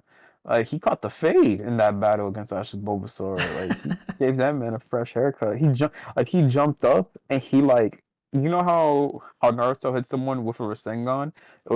It's like almost the same thing. Like he just pow with the solar beam. It was crazy, bro. That's funny. No, I think it is. I think that is the same. Yes, but yeah, that's why Don fan. I love it. So, Yeah, man. I think just after doing my little 30 seconds of research, I didn't know Don Fang got a knockoff. That's actually pretty cool. oh, that is solid. Yeah. Um, yeah, and it gets a lot of solid egg moves that you wouldn't expect it to get. I think it's pretty cool. It also does get cursed if you want to do some shenanigans with Trick Room since it's not the fastest Pokemon. Right. You Yeah. know what I mean? And overall, like, okay, Chris. There we go. Okay. I see you. Yeah, yeah. I see you. Dropping Galvan, maybe like again, maybe he thought like Galvantula didn't really have a place on his team, and like Donphan's a cool Pokemon. Again, a lot more utility than meets the eye when you really go into it. Oh, that's fair. That's good input. So, yeah. Next up, we have the great debate of this week, I might say. We had Simon dropping Zebstrika, picking up Gramble. Now, this was a very decisive move in the Hmm. PLC chat, Jordan. Which side of the debate do you land on? Do you All think right. you like the move? Do you hate the move? So I'm kind of impartial to the move, leaning more towards I don't particularly care for the move. Um, but at the same time, I kind of respect it. Like it's fair. So Zibstrika, So this is all after the fact, right? So looking at the trade face value, I feel like not the trade, excuse me, the transaction face value. I think that Granbull is, I mean, it's a solid intimidator. Sure, if you want to intimidate, it's got intimidate, so that's awesome. But I also feel like there's other Pokemon on the wire that are more useful. Like going back to like an Umbreon, for example. And there's a few others I could kind of speak to, but that's just one that stands out. So I would personally have, or rather have Umbreon on my team versus a Granbull. So I think that it was a Pokemon that if he didn't pick it up last weekend, it would probably be available next weekend or the weekend after or the weekend after. I think it's a Pokemon that's going to kind of ride the wire for a little bit. Um, and then Zibstrika. So after the fact, after Simon made the trade, there's all this tech that's coming out about ideas behind this Zibstrika that you could run, and it's like a lot of it makes sense. So it's like, okay, cool, I can see that making sense. That's a pretty solid option. You could tear this, and it's going to avoid that, and it's also going to get recovery here. So it's cool, right? But that's all after the fact. So, I mean, I don't mind the move as much. I mean, Zipstrika, it's not like that was a Pokemon that was picked in the top 3 rounds. You know what I mean? It's kind of a Pokemon that made it to his team very Right. late in the draft. So dropping that, getting Intimidate, it's not a bad transaction if you really think about it. Mhm. But yeah, I mean, I'm kind of impartial to it if I'm being honest. But yeah, I'm leaning more towards the idea that there's other things that are probably a little bit more useful than Granbull on the wire. But Jay, how do you feel about it? So first off, I want to say, Simon wrote something in chat the other day. Um, and Jordan, I want to know your thoughts on this too, because he addressed the podcast as an entity. No, Simon said that we hate every move he makes. Simon, I don't hate every move you make. I don't think Jordan hates every move you make. Mm-mm. The issue that I sometimes feel is just think there's things on your team that can be shipped out. Right, that's And fair. there's some Yeah. things on your team that I feel like you that have a place in, right? The example being that last weekend we dropped the pink Pincurchin, we picked up the Cobalion, if I'm not mistaken. Is that what happened last week, Jordan? I Did we pick up Cobalion or I was think it he picked the up the something Glastrier. we picked up the Glastrier and we kept the Cobalion, right? Mm-hmm. Jordan, last week I had said it'd be cool if, let's say, Simon had dropped the Cobalion and picked up the Glastrier Right. so that he could still utilize some of the he can utilize the right shoe, he can power up the Striker. I still kind of feel like that this week because now that we don't have the Surge Surfer, right, possibilities for the right shoe, unless we want to go like electric twin with Kilowattrel, which is like, do we think it's possible, but do we really want to do that? You know what I Mm-mm. mean? No. I feel like Granbull would have been. I still think Granbull's a great choice. I think it's a good choice. Excuse me, it's a good choice. I just feel like there was something else besides Zubstriker that he could have dropped. I feel like the first thing that pops up is the Raichu, just because again, now you don't have you essentially don't have access to its ability in that sense. You know what I mean? Mm-hmm. Now it's like Raichu's it's fast, but it's not outspeeding some of the other Pokemon that we have. It's not outspeeding a Weavile, it's not outspeeding a Sneasler, it's not gonna outspeed a Dragapult. With Surge Surfer, it could have. You know what I Right. mean? That's the Mm-hmm. thing. But now we don't have that option anymore. So it's not that we hate the move. And again, when we say these things, it's not for you to take personal. It's more of a constructive criticism, and then we give the reason behind our criticism. But I think it's an okay move. I kind of do land in the middle where it's like if we're going down this route, then why did we draft what we drafted? You know what I mean? Yeah. It's kind of like that because again, I just think there's something like the Covalion's a good Pokemon, but I don't really see why it's there. The Raichu's a good Pokemon, but I don't see why it's there. You know what I mean? It's just things like that, and that's kind Yeah. of what's throwing me off. But again, it's still week one. I just hope that Simon, I know you're a PLC podcast listener. I hope when you listen this time, again, it's never personal. You just think that there's other things that can be done to make your team better. What did you, what are your thoughts on that, Jordan? I mean, that's actually really good feedback because that's very constructive. If I'm being completely honest, that's solid feedback, and I like that a lot. So that was very well put. I don't have anything to add to it. That was really good. Thank you. Appreciate you. No, absolutely. That was perfect actually. So I hope one day I can get some feedback like that on my team because that was freaking that was like Like I'm over here like really that was good, Jay. That was solid. So Thank you. And again, it's like again, the main thing is that it's nothing personal. I just think I just see a Pokemon on your team where it's like, yeah, I'm talking about Raichu in this scenario. Keep bringing Raichu a lot because not because it's on my team and I've been looking at it a lot recently. Right, but again, it's like Surge Surfer is such a cool ability that it can just provide so much utility. You can set up with the Raichu if you wanted to, or you can just spam Nuzzle if you want to be annoying. Or you hmm can set up like you can go with like a light screen set as well. You know what I mean? Like there's a lot of potential there. right. If all this thing has to do is just go first, you know? Like once Raichu gets that speed boost, there's not a lot that's gonna outspeed it. There's very anything that's gonna outspeed it. The only thing you have to worry about in that scenario is priority. But again, maybe he's gonna take advantage of it in a different way. Just going back to Granbull again, I like the Pokemon. I just feel like there was something else that could have been dropped for it. But I'm eager to see if maybe he shows us something going forward. Yeah, no, good point. So I like it. I like the feedback. I like the thoughts. Very well put. So Jay, that is the last of the transactions for the week. So there Mm-hmm. are three trades to discuss. Well, actually, there are two trades and one robbery. So let's Oh jump. God, here we go. um, Uh-huh. Jay, anything you want to mention before we jump into the trades and robbery? Let's just dive in there, man. You, All you set right, the tone pretty strong. let's do this. So the first trade is Dan trading Sinistra to Brendan for Iron Valiant. Both are asterisk Pokemon. Jay, what did you think about that trade? I like this trade a lot. I think Dan comes out of this trade looking really scary. To be honest with you, I think now, with the Iron Valiant, if you did want to go like some type of psychic Terra variant, I think now is gonna be even more scary. The reason why is because with Iron Valiant, not only is it extremely fast, it's also a mixed attacker, which kind Mm-hmm. of again helps increase a lot of his versatility. So again, it's 120 special attack, 130 base attack, and it does get expanding force under psychic terrain.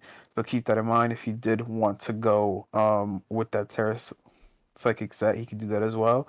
And since it's such a good speed tier at 116, there's very few Pokemon that will outspeed it. And then you also, under Psychic Terrain, you lose the option of maybe Sucker Punching it if it's in the Psychic Terra.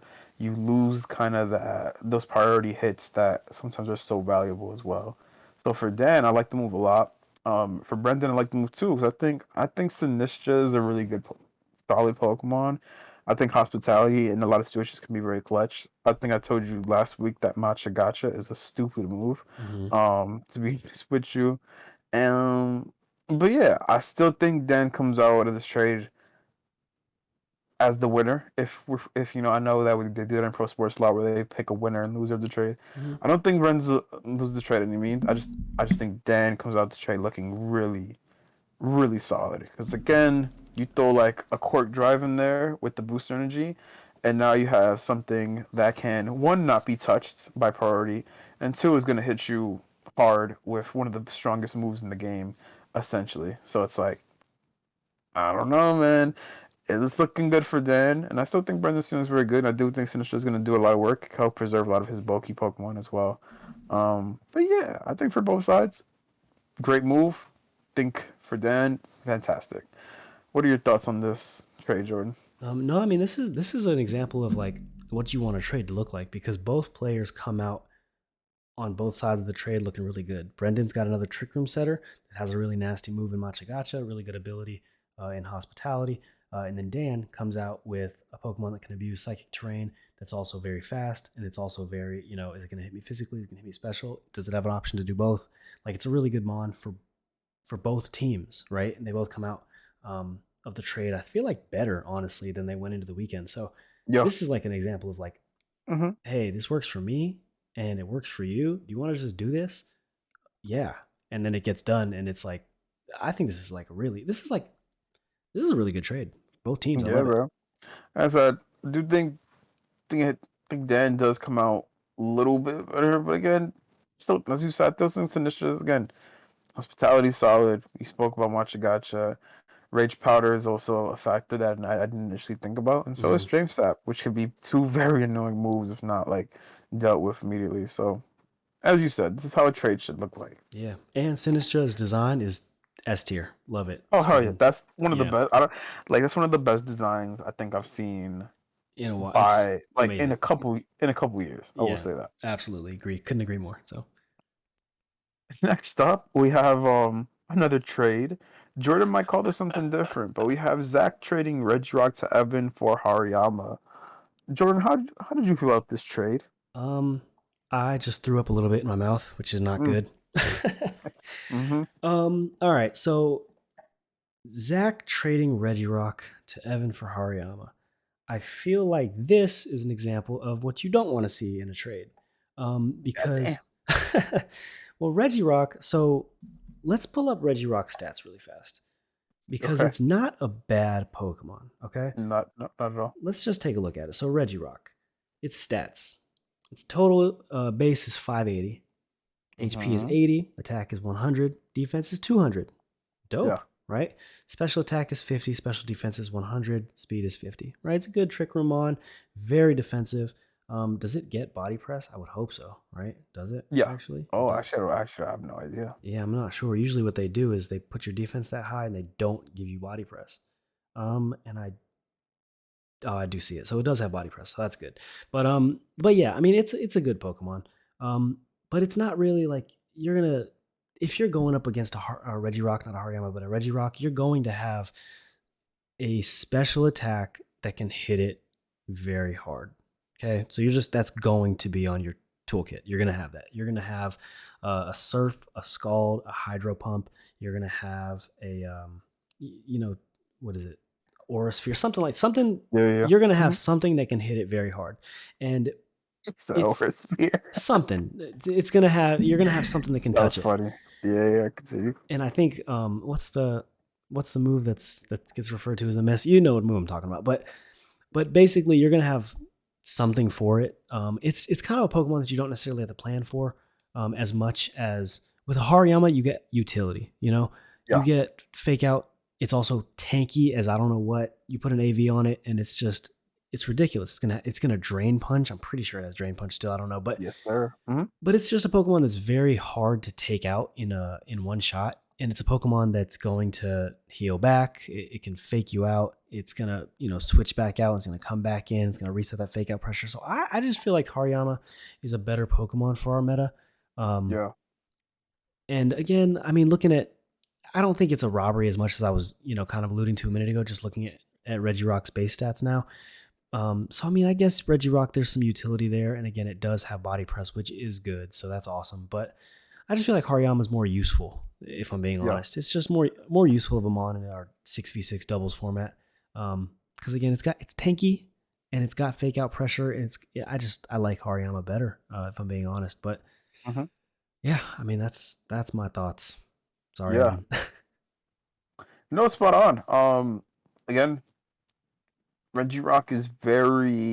You know what the problem with Regirock? I think what like, and we said this a lot, and we always usually then say, oh, but you could just tear it to kind of like, what I mean, make it better. Regirock's not one of those Pokemon that I feel like you want to tear. I know that's No. very harsh to say, but it's just that I don't know, man. What I thought that I like Regirock. I think it sounds really cool. Like, have you ever heard his voice? I think it's really cool. Mm-mm. Um, I think it has a really cool shiny. It looks like chocolate. I like the name Zach made for it as well. But I just feel like the problem with like rock only Pokemon is that the rock type is just so weak to so many different common types. It's weak to water, it's weak to fighting, it's weak to grass. You know what I mean? It's weak to steel, it's weak to ground. And even though Regirock has the bulk for it, it's like it doesn't really help if it's being double targeted. You know what I mean? Mm-hmm. And it's like a lot of those moves are special attacks. Like only like a close combat is gonna like really test its bulk, but like an Earth Power, like an Aqua Jet, a Surf, Money, what things like that. It's just it's the numbers are there, but the typing in a sense it just doesn't help make the I don't want to say it makes the bulk meaningless, but it doesn't help the bulk in this scenario. Right. That's Plus the fair. Hariyama. With Hariyama, you have the fake out, you have the wide guard, you have the bullet punch, you have the drain punch, you have what's the move? What's the other move? You get the heavy slam off. I think Hariyama gets knock off too. So there's just so many different utility moves that you can go with, and you throw that assault vest on, and it makes it extremely bulky. Because what is it, like base, like is it like 150 like a HP? 144 HP. Yeah. 144 HP, and it's just like it could do the rock slide as well. Like I love Hariyama. Hariyama's one of my favorite Gen 3 Pokemon. It's just so good, and I just think getting something like that is so versatile and so hard to take down. I think it fits like the mind that he has for Pokemon so well. With Evan, I think Regirock's still gonna. I think it's a good Pokemon. I'm not saying it's a bad Pokemon. I just think it's very hard to bring the potential out of something like Regirock. That's not to say it can't be done. And if Evan like whoops me with Regirock, I'm gonna be like, you know what, I was wrong. But I have yet to see Regirock in general be brought out to its full potential. But I think Evan still has a lot of potential, and I think he can definitely figure out a couple ways to make that rock, shine. No, that's fair. I mean, that's more that's an optimistic way to think about Regirock. But you're right. Typing is a lot to do with it. So, That is an optimistic way. but I'm trying to be nice. My goal was to be nicer this year. I told you this. fair, fair. Well, no, it was good though. And again, I feel so going into that conversation, I wasn't aware of exactly what Regirock's stats were, and I feel a little bit better about it after seeing them. But I still like Hariyama. I look back at like Hariyama's abilities. He's got three incredible abilities. You know, thick fat guts and sheer force. I think was the last one. That Pokedex app I used said that, but it might be that Pokedex app has been a little off lately. But I mean, I'll those are check. Don't worry. three. Those are three spectacular abilities that all do different things. So it's like, which Hariyama do you prepare for in team prep? You know, it's a little bit more of a utility knife of a Pokemon. So that's why I think that it's a little more useful for Zach. But Yeah. and then on Evan's team, it was like his team is slow. It could really use the slow Hariyama with fake out support to get you know, I just feel like that was a kind of a missed opportunity for him to keep Yeah. that mon. But Mhm. the last trade is Aris trading Ilamise to me for my Galarian Weezing. And Jay, what do you think about that? Whew. Now, to be honest with you, Jordan, at first I didn't like the move. To be Fair. honest with you, the reason why I didn't like it is because I think wheezing on your team, I think I don't know. I think it helped because it shut down a lot of what other people could do. Well, you know what Mm-hmm. I mean? A lot of like it would be fantastic against weather teams, things of that nature. You could also get the Misty Terrain up there as well and do some shenanigans with like the seed and all that stuff. I like Illumise. I like it even more because you picked up Shift Tree, Mm-hmm. and I like the priority Tailwind. However, no, like I don't know. I've never been too high on like Volbeat or Illumise. That's just the me thing. Mm-hmm. So I don't want to say it's I don't think it's a bad trade at all. And I think for the reasons that you mentioned, you picked up Shift Tree for. I think it's fantastic. And again, priority Tailwind, extremely clutch. I just feel like with a lot of people, myself included, there are certain ways to deal with that priority Tailwind Mm-hmm. that I think are very overlooked by a lot of people. I'm not saying that it's not going to be successful because most times it's going to be successful. I just don't. I want you to show me what this bug can do. Is what I'm trying to say. I want you to show me how good this bug can be. When it comes to wheezing, I know how good Galarian wheezing could be because your boy. I'm the wheezing guy. You know what I For mean? sure. But yeah, man. I just think with like a Reese's team, like now, his physical attackers, they don't really have to worry about like, let's say, he gets that terrain up, they don't have to worry about getting status. He can now shut down opposing weathers. Would he want to do it if he runs Trick Room? He'd probably want to do it just because now he wouldn't have to worry about like some of the rain. But then again, you have Torkoal there. So again, it takes balance. You know what I mean? You can either go for this terrain, with neutralizing gas, just remembering that again, it can both be a double-edged sword at times. Because now my sun might be off, or my ring might be off. You know what I mean? Just things like that. But I think a recent experience enough to know what to do with the wheezing. And I think you're gonna do great things with the enemies as well. I just want to see what they are, just so I can be more informed. To be honest with you, but tell me why you made this trade. Well, so everything you said is 10,000% accurate. And it's funny because this trade, I feel like it's okay, but I also feel like it's not great for me. And the reason I say that is because, I mean, if you've had a conversation with me at any point throughout the season or listen to the podcast and what I've been saying about these Pokemon, I like Pokemon that can stay on the field, right? Illumise does not necessarily stay on the field, right? It's Yeah, there to set up priority tailwind, maybe get a thunder wave off, maybe get set up manual weather, something like that. But it's not something that's going to do that and then be around for two more turns. It's going to do what it does and it's going to get killed. yeah, Hopefully, you can get enough utility out of what it does, but but probably not if I'm being completely honest. So the Galarian Weezing, on the other hand, is kind of the exact opposite of that. Galarian Weezing will take a hit. It can disrupt the opponent's plans in a couple different ways. Terrain, its ability shutting off abilities. So I mean, it's a good Pokemon. It's a great Pokemon even. But I think I made the trade because it's more of a comfort trade for me because I know myself and I like to go fast. I like to hit hard, and Illumise allows you to go fast. So that's half the battle, right? Now you just got to figure out how to hit hard. But yeah. it's comfortable for me. Now, is that great in our meta? Probably not.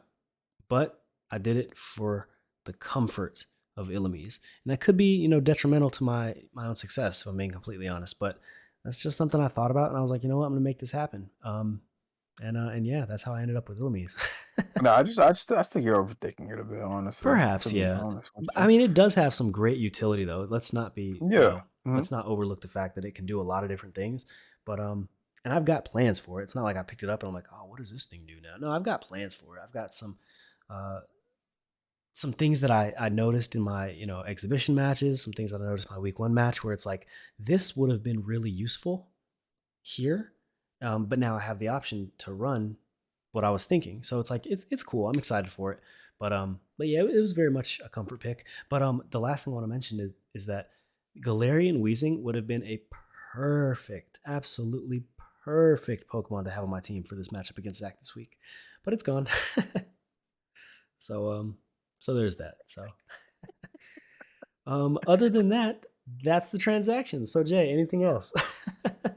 No, I was just like, duh. I don't really have no, I don't think anyone did a bad move this week. I just want to start off saying that. I don't think anyone did questionable week. I think every person did a move that I think will make their team better down the line. No, for sure. In some type of fashion. Maybe the first week may not be as visible, but again, like as the week continues, we're gonna see the reasons why so many people picked up these Pokemon. I think it's gonna be exciting to see. Um, and yeah, man, give yourself more credit on that move. You know what I mean? Again, I think just I trust you. I trust you.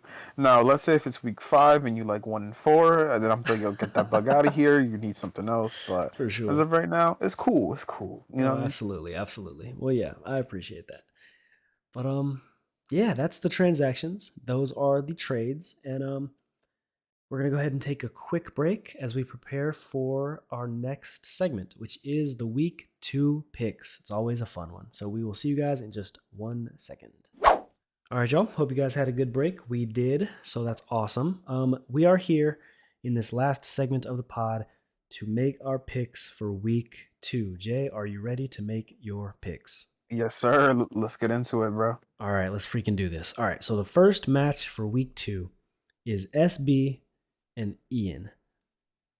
Jay, should I make my Mm-hmm. pick or do you make your Yeah, pick? go for it, bro. Okay, here we go. I'm gonna go. SB may hit me up for a little bit of assistance, but after he hit me up for a little bit of assistance with his match against Zach this week, he may not. So, Jesus Christ. um, SB, I will. I'm down to help if you need my help if you're looking for it. But unfortunately, right now I'm gonna go with Ian. Ian is just a consistent player. Like he just Mm-hmm. plays well. So I am gonna go with Mm-hmm. Ian SB. I'm sorry, but if we work together, I feel like we're gonna keep this close. But I will go with Ian for my first pick by 2. I'm gonna keep it close. Interesting. Yes, like that. I'm personally not gonna make the same mistake I did last week, just to pick to oppose you. I'm actually gonna pick smart this time. Um, I'm gonna go with Ian as well, but this time by 3. Ian, if you need any help, send your boy a DM. You know I got you. You know what I mean? You got Jordan over here, colluding with the enemy. I got you, bro. Come on now. All right, Jay, I've got you down. Ian by Yes, 3. I've sir. got you locked in. Next up, we have my match. We got myself, Jay Delgado against Ty. I'm never gonna bet on myself to lose. At that point, you already lost the match. I'm gonna go with myself by 3. All right, Jay, I've got that locked in. Now, Jay, I picked against you in week 1, right? Mm-hmm. I told you in week 1 I'm going to pick against you every week this season. Do it as you should. I like that. But then what happened is you won and you cost me my perfect week. Okay. Mm-hmm. So you know what I'm going to do this week? Do it again. I dare you. I'm going to do it again. As you should. That's what I'm talking I'm going about. to pick Ty by 1. I think you keep it close, but I'm going to pick Ty. Mm-hmm. This is my idea is that if you beat Ty this week, then you cost me another perfect week. I may just have to go against my strategy and pick you in week 3. But we Well, will we will well, decide on that when we get there. well. I'll say this, Jordan. Well, I'll get to that when we get to your match, but it's okay. Continue, All continue. right, so I've got Ty locked in by 1. So Jay, good luck. Thank you, appreciate All right, so the next match, Evan and Brendan. Evan, he's still, I mean, at this point, he's still looking for his first PLC dub, going back to you. last season. He played a couple matches. Brendan, coming off a finals appearance last year. With that being said, I'm going to go with Brendan by, I'm going to go, you either got to go big or you got to go home. Yeah. I'm gonna go Brendan by, or you keep it close because it's gonna be a close game. What are you Mm-hmm. thinking? I'm gonna go with Brendan by 1. Evan, I think Interesting. Evan lost by 2 last week. He kept it Yeah. close, if I'm not mistaken. So I'm gonna go Brendan by 1. Evan's close to getting that first dub, but I'm gonna go with Brendan this one by 1 Pokemon remaining. I'm gonna echo that, but I'm gonna go with Brendan by 2 this time. Gotcha. I'm going Brendan by 3. Brendan Okay, by okay, 3. Brendan. Because I think he's gonna be extra motivated Okay, gotcha. in this upcoming match, honestly. I've got you locked in. Brendan by 3. Okay, cool. Next up, we have Justin going against Isamu. Um, this may be a hot take. I'm gonna go with the rookie though. I'm gonna go with Isamu by 2. Isamu by 2. Yes, just because when I heard it was a very impressive showing against Mike. So I'm eager to see what he's going to do against Justin. No, no, my gut is just telling me to go with the rookie. Play the rookie. You know what I mean? Yeah, no, I mean, I actually like. I don't think that's a bad call because we heard like Mike sung a lot of really high praises for Isamu, and Yeah, again in conversation prior to the season where we're talking about EVs, we're talking about what would be a good spread. Isamu had some good points, you know what I mean. So it's not like he's dealing with we're dealing with someone who's like brand new to competitive Pokemon. So Isamu's a good pick there. Um, Now, just to oppose you this time around, I do expect big things from Isamu, but we've seen Justin play pretty reasonable Pokemon in the past. And this past week, I think did he only what did he lose by? It was close, was it not? No, it was 5. Sorry, I was thinking of a Reese's match, but I feel like Justin's gonna have a little bit of a fire in his belly. He doesn't want to lose again, especially after the big loss last week. I'm gonna go with Justin yeah. by the number's always a hard thing, isn't it? Mm-hmm. I'm gonna go with Justin by 3. All right, I've got Justin by 3 locked and loaded. Okay. Mm-hmm. Next match is me versus Zach. Oh man, this is gonna be This is gonna be a tough one. I'm going with Yes, myself by sir. one, of course. Mm-hmm. Like it's not tough to pick uh, for myself, anyways. I'm gonna go with me by one. Yeah. Remember how in our matchup I was like, you're not gonna get a perfect week because of another reason. Yeah. Guess what? Because I know you're gonna bet on yourself. Because who wouldn't? But guess what? What? I'm not gonna bet on you as Oh well. my I'm not gosh. gonna bet on you again. And you know what? I think just to just give you more motivation, I think you're gonna get smoked. I'm gonna go with Zach by four. By four though? By four, I think you are going to get clapped. Oh my I think gosh. you are going to get put over a knee, and I think he's gonna feed you that Moltres Oh no. on a plate, and you're gonna eat it. And I think you're gonna have to be on the toilet afterwards Oh when this no. match is finished. So I'm gonna go with Zach by four, because I also want to motivate you as well. But I still think you're gonna get smoked. You're gonna Oh get my gosh. smoked. All right, fam. I've got you locked in. Zach by four. And I'm sorry, but you're missing that. You're missing that call next week, Jay. I'm sorry. Ah, I'm gonna cap. make sure that happens. That's gonna be my second perfect call of his PLC career in this well, Okay. not second, but he's gonna give me the second one of this season, and I appreciate it. Zach by four. Got it locked in. I got that in the back of my mind as well. Let's go. Hmm. Next up, we got Mike versus Brian. This is an interesting match right here, man. We have the battle of the sand versus the battle of the terrain. Still think Mike pulls it out though. I'm going with Mike by three. Mike by three. I've got you locked in. All right. I actually want to take a look at Mike's team real fast because we know what Hmm. Brian's team does. Brian's team is very sand focused. Ooh, Mike's got the Indeedee Armor Rouge. That's right. He's got the Gastro. Huh. I think I think just to keep things interesting, Mike, you know I love you, but I'm gonna go with Brian. I'm gonna go with Brian because that's sand. You know, if he brings the Mm-hmm. Armor Rouge, you're dealing with Armor Rouge in sand. Now, granted, you could tear grass Armor Rouge. There's a lot of ways around it, but I think I'm gonna go. I think I'm gonna go with Brian. I think he's gonna use a very Mike strategy in the sand against Mike. I think he's Yeah. gonna get the dub. I think Brian's gonna win by two.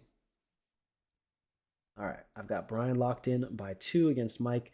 The next match is Chris Spiegman versus Simon. So this match, all right. Wait. Okay, wait. Do you do you remember what I told you to I do? I Please do. let me remember. Okay. I do, but I don't have the paste. I'm sorry. Oh! I will find it right now. Make okay. Give a really long reason as to why, Okay. and I will do for the listeners. I will do a live reading. Hold on All a right. second. I love it. All right. So Chris Speakman versus Simon Dahl. All right. So we could go Chris. I think Chris is the sexy pick here because Simon historically has struggled with his like PLC career. You know, PLC history wise, Simon's kind of struggled a tiny bit, but he did. I think last year he got 4 wins, which was I think Simon's been playing for I want to say 3 seasons now. The first season maybe went winless, maybe he had 1 win. I can't remember for sure, but the second season I want to say he had 1 or 2 wins, and then last season with 4 dubs. So I mean those dubs got to come somewhere. So again, Speakman is the sexy pick here. Let's be real. Simon has a team. And I think last week he said that he missed turn one, the move from Cleavor that sets the spikes. Hmm. If that connects, maybe there's a different outcome. I'm going to go with Speakman. I'm sorry, but I'm going with Simon by two. Let's do Wow. this. And this Gonna is a revenge game for Simon, so he's taking it seriously. Simon by two. Interesting. Before I make my pick, I just want to say a couple words that were written by the my podcast co-host, season 5 champion Jordan. Um, I'll just begin my spoken word right now. Let's do Give this. me a sec. It's Monday, February 12th, 7 p.m. Speakman, getting home from a long day of work, takes off his coat and puts it in the coat closet. Tax time, always a fun time of the year, he says, halfway joking, halfway serious. He makes his way to the kitchen, anxious for a cold beer, while he kicks back to watch highlights from the day's games. As SportsCenter plays in the living room, he hears a noise from the hallway. A small noise, almost inaudible, but there's definitely something there. Who's there? He mumbles, just above a whisper. Grew up. Who's there? He shouts, this time with an exasperated tone. Grew up dead. Speaker runs to the wall and flips the hallway switch. The room illuminates. Simon, he screams. What the hell are you doing here? Screw up debt, Simon shouts as he leaps through the air. Oh my god, Speakman screams. The end. Now, what you didn't hear about that passage is I think Chris begins to mollywop Simon. He's going to just do the same thing in the match. I'm going to go with Chris by 4. Oh no. Not against Simon, it's not personal. I just think Chris is going to be a little bit more motivated coming out from a loss, to be That's honest with you. funny. That was chapter 2, right? That, yes. That's Now, too funny. we just have to wait for the sequel. That is funny. All right, Jay, I appreciate that. That was awesome. Anytime, That was anytime. solid. That was freaking Thank you. spectacular. Thank you. I try my best. I try my best. No, it was good. All right, so I've got you locked in. Chris by 4. I took Yes, Simon sir. by 2, and we'll see how the screw up that game goes. So fun stuff. Yes, sir. We got my fellow Jay going up against Dan. Jay gonna be looking again for her first PLC win, week 2. Dan gonna keep the momentum from his week 1 win. Um, I'm gonna go with Dan. I'm gonna go with Dan by 3, just because it kind of worries me that Jay actually didn't make a move. Um, Mm. think some of the again, I think she needs a little bit more support on that team, a little bit more utility. I think a lot of utility that like she had, she kind of created herself. Like the Guard of War was a good move. The Leafeon setting sun, I think, was also really smart. But it's one of those things where once you've seen it, you know it's a possibility. You know what I mean? So Hmm. you want to. So now it's something that you're kind of gonna hone in on, as opposed to let's say having like a prankster Pokemon. You know what I mean? Which automatically Leafeon's not the fastest Pokemon in the world, as opposed to let's say having a prankster. Now you have that sun almost first turn, instantly.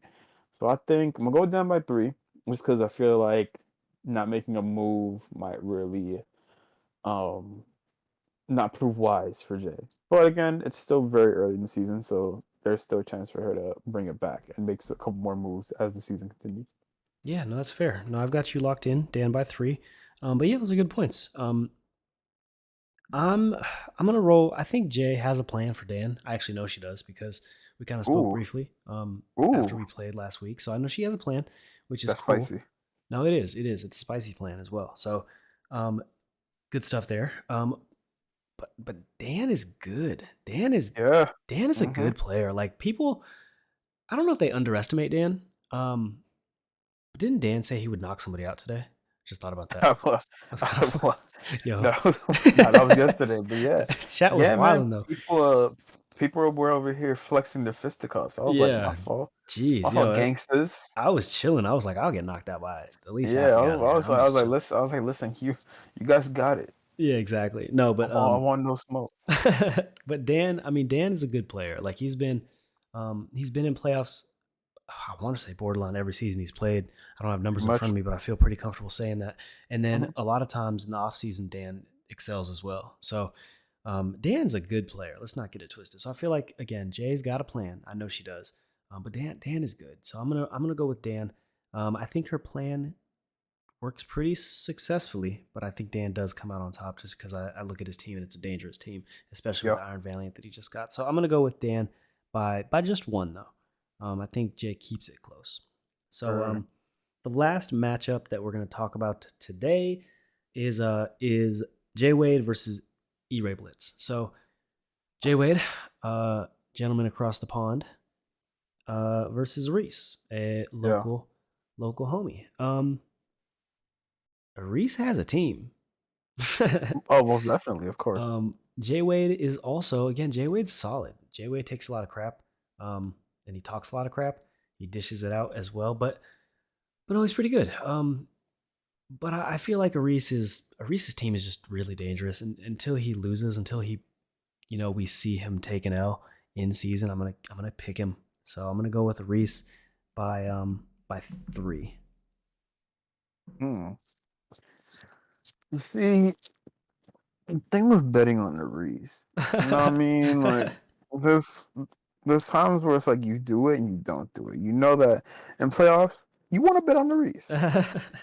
Regular season, it's 50-50, you know what I mean? I don't think of Reese is Tony Romo status anymore. I think he's more like an Eli Manning as a Giants fan, right? Let me explain to you why, right?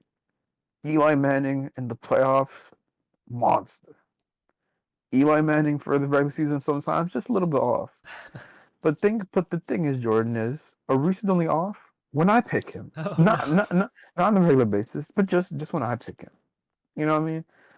So I'm gonna go with J Wade this time. I'm gonna go with Ooh, J it's Wade by two spicy. because I trust J Wade. I trust J Wade as much as Manchester United fans trust Eric Ten Hag, and that's a lot of trust.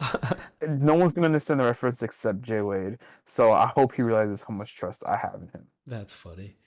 Well, no, Jay Wade, he's gonna hear that, and we're talking about his match. He will be the one to understand the reference, so I dig it. Yes. I dig it a lot.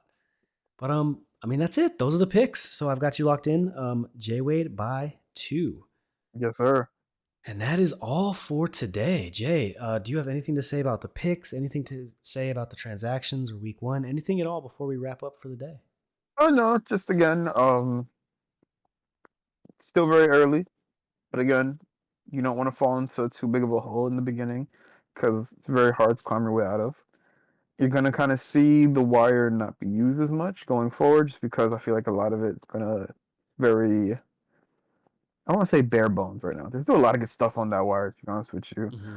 But I would just tell people just be more open to trading. Feel free to send people offers as well. Right. If you receive an offer, maybe you're not a big fan of the offer, just be courteous.